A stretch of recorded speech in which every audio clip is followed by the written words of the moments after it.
Apat na bata sa Lapu-Lapu City nasagip matapos ikulong ng kanilang ina ng mahigit 12 oras. Naritong news scoop ni Gia Rafael. Nailigtas ng mga otoridad ang apat na bata na nakakulong sa loob ng kanilang bahay ng mahigit 12 oras sa Punta Engaño, Lapu-Lapu City. Ayon sa otoridad, ang apat na magkapatid na edad 2, 4 at 6 na taong gulang ay napaulat na ikinulong ng kanilang ina sa loob ng bahay. Kaagad dinala ng Children of the Lapu-Lapu City Social Welfare and Development Office ang mga bata sa kanilang kustodiya sa Lapu-Lapu City Home Care Center for Children. Ayon sa CSWDO, mahaharap sa mga kaso ang ina ng mga paslit, ngunit kakailanganing ipaliwanag muna nito sa mga otoridad kung bakit niya ikinandado ang kanyang mga anak sa loob ng kanilang bahay.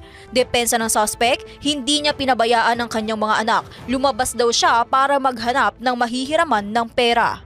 At yan ang news scoop. Ako si Gia Rafael, nagbabalita ng tama, naglilingkod ng tama.